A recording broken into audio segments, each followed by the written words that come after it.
नमस्कार, नमो बुद्धाय, जय भीम, जय पेरियार, जय जोहार साथियों। जागो पंच में आप सभी का बहुत बहुत स्वागत।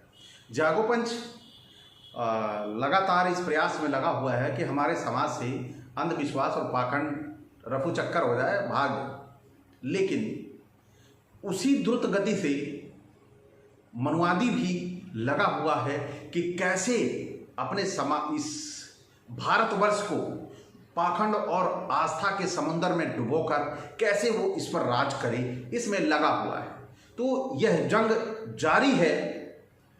एक तरफ तो जागरूक लोगों की अच्छी अब टीम खड़ी हो रही है, लोग समाज को जागृत कर रहे हैं। वहीं जिनका ये वंशानुगत काम है कि समाज को का शोषण कैसे किया जाए, समाज को गुलाम कैसे बनाया जाए, कि हम कैसे बैठ के मुफ्त की रोटी खाएं, ऐसे लोग लगातार इस प्रयास में लगे हुए हैं कि ओबीसी एससी एसटी समाज को अंधविश्वास और पाखंड में ढकेल दो। तो साथियों, अंधविश्वास और पाखंड से निकालने के लिए ही जागो पंच प्रयास कर रहा है और आपके सामने बहुत ही बेहतरीन वीडियो आज ही लेकर आया है। तो उस आज बेहतरीन वीडियो क्या है? ये वीडियो है शिवलिंग की पूजा क्यों पुस्तक से। इसमें किस प्रकार शिव अपनी माया से सबको प्रेरणा देते हैं कि सभी जो देवी देवता हैं या ऋषि मुनि हैं, वे अपनी बच्चियों के साथ, अपनी बेटियों के साथ व्यभिचार कैसे करें, इसकी प्रेरणा वो देते हैं। तो आइए, आज मैं आपके सामने जो पुस्तक लेके आया हूं, उस पुस्तक के उन अंशों को पढ़ा जाए और आप तक ये पहुंचाया जाए कि आज भी जो भी व्यभिचार हो रहा है, यदि सनातनियों और हिंदू तथा कथितों की बात माने तो इन पुराणों के अनुसार वह व्यभिचार शिव की इच्छा से हो रहा है, ईश्वर की मर्जी से हो रहा है, ऐसा वो कह रहे हैं। क्या यह आप सभी को यानी स्वीकार है, ग्राह्य है? अगर ग्राह्य नहीं है तो ऐसी पुस्तकों को भारत सरकार को भी चाहिए कि वह पूरी तरह से नेस्तनाबूद कर दे। ना वो इंटरनेट पे उपलब्ध हो और ना वह पुराण जिसमें देवी देवताओं और ईश्वर के बारे में ऐसे कुकृत्य लिखे गए हैं, ऐसे कुकृत्य हमारे समाज में रह जाएं। जब हमारे समाज में रहेंगे तो निश्चित तौर पर वो पढ़े जाएंगे और उनसे कुछ धूर्त लोगों को गुमराह और मजबूर कर उन्हें आस्था और विश्वास से धोखे में छल लेंगे। तो आइए चलते हैं, देखते हैं क्या लिखते हैं ये, कि कैसे शिव की माया से ब्रह्मा जी तक भी डिग गए और अपनी पुत्री से संबंध बना बैठे। आइए देखते हैं। ये आपको लंबा चौड़ा मैं संस्कृत का जो श्लोक है वो दिखा रहा हूं। ये श्लोक जो है आप सभी देखिए और मैं यहां हिंदी रूपांतर भी दे रहा हूं, वो हिंदी रूपांतर भी आप देखिए। यानी आपको कॉन्फिडेंस हो कि मैं अपनी तरफ से नहीं पढ़ रहा हूं, यह संस्कृत में लिखना मेरे बस का नहीं है। और जो संस्कृत में लिखा हुआ है वह उसका अनुवाद जो है आप पढ़ेंगे तो आपके दिमाग की बत्ती जलेगी कि कैसे ये लोग गुमराह बनाए थे। आइए, अर्थ है, शिव की माया से मोहित हुए ब्रह्मा के पुत्र दक्ष भी भाइयों सहित बहन के साथ भोग करने की इच्छा वाले हुए। ये श्लोक नंबर क्या है? 26। और श्लोक नंबर 27 क्या कहता है? ब्रह्मा जी ने अनेक बार शिव की माया से मोहित हो, आसक्त हो, अपनी पुत्रियों से भोग करने की इच्छा थी। अब आप देखिए कि शिव एक ऐसी प्रकृति के व्यक्ति थे जो ब्रह्मा को माया में ले लेते थे और वो माया जो है कि अपनी पुत्रियों के साथ रेप करने की और व्यभिचार करने की भावना उनके अंदर पैदा हो जाती थी। तो ऐसे भगवान को क्या आप मानेंगे कि वो आपके अंदर प्रेरणा दे, वो आपको माया से आपकी पुत्रियों के प्रति दुर्भावना पैदा कर दे? क्या आप ऐसे शिव को मानेंगे? और ऐसे मानेंगे तो आप असामाजिक तत्व हैं, आप भारत के सबसे बड़े अपराधी हैं, क्योंकि आप अपने ही पैदा बच्ची के साथ दुष्कर्म की मनोभावना अंदर ला रहे हैं। और ऐसे शिव को, ऐसी जो पुस्तकें लिखी गई हैं, भारत सरकार को चाहिए कि उसे नष्ट करे, लेकिन भारत सरकार भी इन्हीं की वजह से सरकार बना पाई है। वो सत्ता में जो पहुंचे हुए बैठे हुए लोग हैं, इसी की वजह से वो सत्ता में बैठे हैं, लोगों को मूर्ख बनाकर, उन्हें धोखा देकर। तो ये समझने की बात हमारे लिए है, जो आम जनमानस है, जिसके ऊपर ये लोग शासन करते हैं, यानी हमारे जैसे लोग जो संघर्ष कर रहे हैं जीवन के लिए, अपने परिवार को पालने के लिए। उन्हें सरकार से कोई मतलब नहीं, न सरकार उनके लिए कोई सुविधा उत्पन्न करती है। एक अपने परिवार को वाहक के रूप में, साधन के रूप में जीवन यापन हर व्यक्ति को करना पड़ता है, लेकिन यही अंधविश्वास और पाखंड हमें जकड़कर खत्म करने का काम करता है। तो आइए चलते हैं उन अंशों पर जहां शिव की प्रकृति के बारे में पता चलता है। शिव माया से मोहित हुए महायोगी च्यवन ऋषि ने भी काम में आसक्त हो अपनी कन्या में आसक्ति की। यानी जो च्यवन ऋषि थे, उनका भी शिव की माया से मोहित हो गए और अपनी पुत्री के साथ उनकी आसक्ति होगी, उसके प्रति वो प्रेम की भावना होगी, उससे संबंध बनाने की भावना होगी। यह एक भगवान के रूप में कैसे स्वीकार किया जा सकता है? तो ये जो लिखा गया है पुराणों में, ये क्यों लिखा गया है? आखिर भगवान को इतना चरित्रहीन क्यों बताया गया है? यही समझने और सोचने वाली बात है। और ये चरित्रहीन बनाया किसने, दिखाया किसने? ब्राह्मण ने। लेखक सभी ब्राह्मण थे। हम लोगों को तो कान में शीशा पिघला के डाल दो, आंखों में सरगलम सरिया डाल दो और जीभ काट दो, तो हम लोगों को तो ये सब प्राविधान था नहीं। हम तो आज हमको पता चला वो भगवान है, हम तो पागलों की तरह घंटी बजा के मस्त हो गए। हमको पता चला वो भगवान है, इनसे हमारा उद्धार हो जाएगा, शुरू हो गए जय हनुमान ज्ञान गुण सागर, है ना। हम तो पागलों की तरह आज लग गए पूजा करने में। लेकिन इन्होंने, जिनकी आप पूजा करने में हम लग गए, उनकी इज्जत लूटने में इन्होंने ढंग से लूटी है। ये जो मैंने आपने सुना कि जो दक्ष थे, ब्रह्मा की संतान, वो भी अपनी बेटी से आसक्त हो गए, ब्रह्मा भी उनकी माया से आसक्त हो गए, ऋषि च्यवन भी अपनी बेटी के प्रति आसक्त हो गए। ये क्या है? ये क्या नौटंकी है? यही नौटंकी आप तक पहुंचाने के लिए मैं ये पुस्तक पढ़ के सुना रहा हूं। आइए चलते हैं। अभी यही नहीं है, शिव की माया से बहुत सारे डिगे हैं। शिव माया से मुग्ध हो कश्यप ने भी काम के वश हो अज्ञान से धंधवा राजा की कन्या मांग ली। आप बताओ, अभी मैं भी कह दूं कि मैं शिव की माया से मुग्ध हूं और चला जाऊं अमित शाह की बिटिया मांग लूं, मैं चला जाऊं जो बड़ा संपन्न आदमी होगा तो अपनी बिटिया मुझे दे दो। अरे भाई, ये शिव की माया है कि मेरी बेवकूफी है? यही आपको समझाने के लिए ये पुस्तक पढ़ के मैं सुना रहा हूं कि जो ईश्वर, हर काम ईश्वर पे थोप देने का है कि ये ईश्वर की माया है।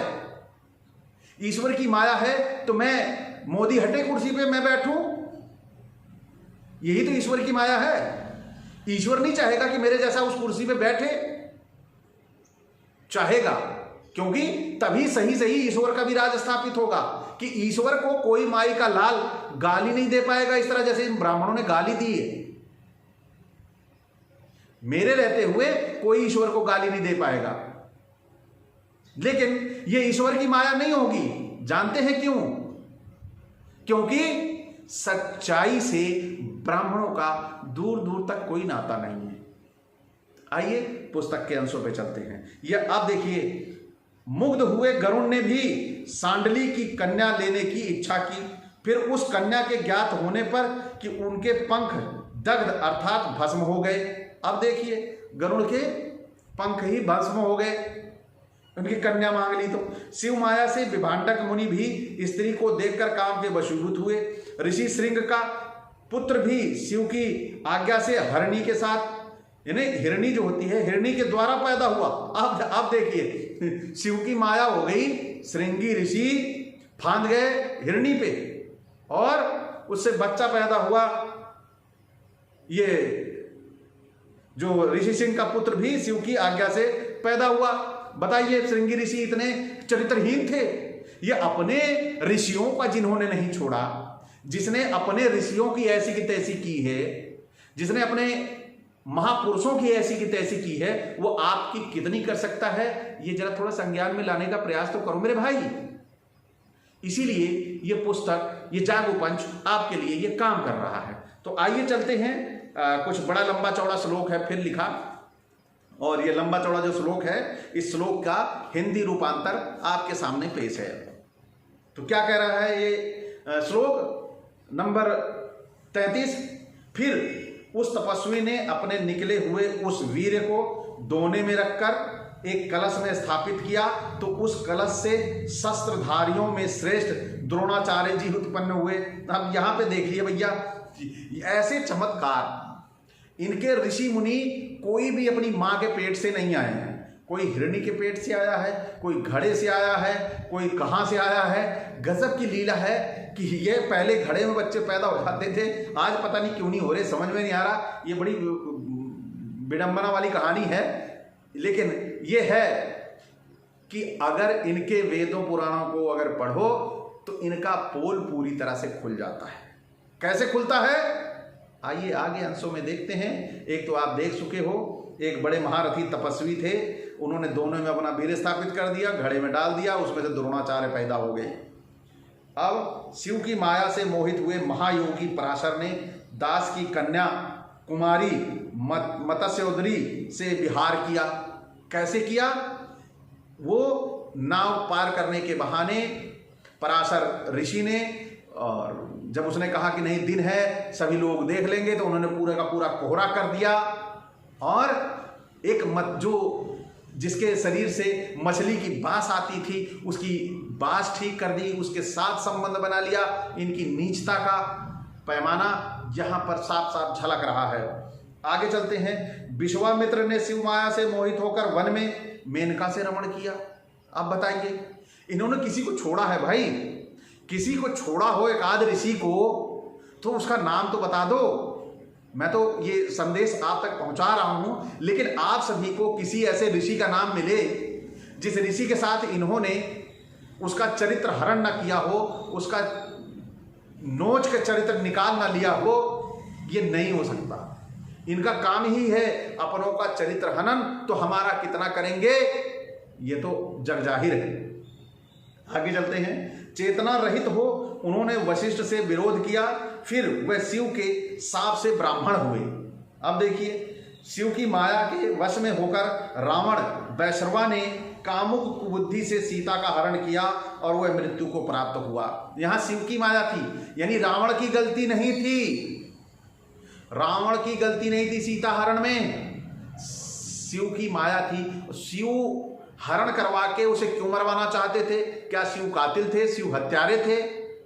यही चीजें समझनी होगी, तभी हम सच्चाई को समझ पाएंगे।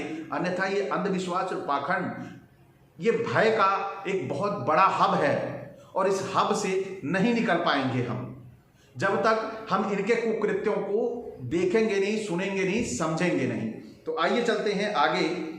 शंकर की माया से मोहित हुए मुनि बृहस्पति ने काम के वश हो अपने भ्राता की पत्नी से रमण किया और उससे भारद्वाज ऋषि उत्पन्न हुए। चलिए, यहां तो पहली बार ये बड़ा आश्चर्य हो रहा है कि एक ऋषि भारद्वाज जो हैं एक औरत से पैदा हुए, लेकिन वो भी रेप से, वह भी व्यभिचार से। तो ऐसे लोगों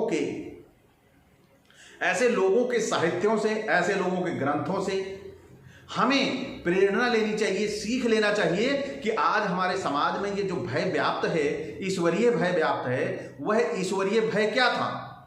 आज कोई भी अपराधी कह दे कि मैं शिव की माया से मोहित होकर मैंने यह कृत्य किया है, तो क्या सरकार उसे माफ कर देगी? नहीं करेगी, क्योंकि यहां भारत का संविधान लागू है। तो इन सब चीजों को समझने के लिए, इन सब चीजों को जानने के लिए हमें सच्चाई की तरफ रुख करना पड़ेगा।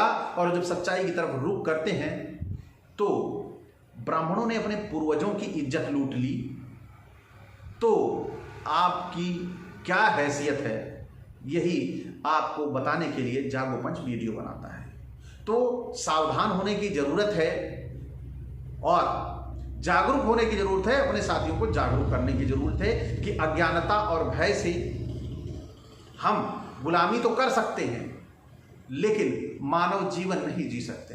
तो मानव जीवन जीने के लिए आप सभी अंधविश्वास और पाखंड से दूर होइए और ज्ञान के क्षेत्र में आइए। इसी के साथ आज का ये वीडियो मैं यहीं समाप्त करूंगा, क्योंकि शिव की माया यही थी कि मैं यहीं तक आपको पढ़ के सुनाऊं और आपको यह बताऊं कि शिव के साथ ऋषि मुनियों और इन ब्राह्मणों ने कैसा अत्याचार किया है, यह शिव की इच्छा थी, मैं आपको बताने आ गया।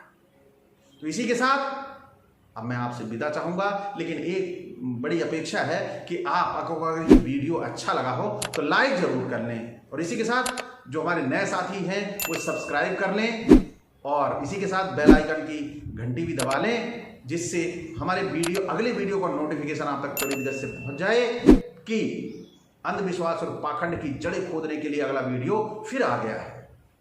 तो साथियों, विदा, नमस्कार, जय भीम, जय जोहार।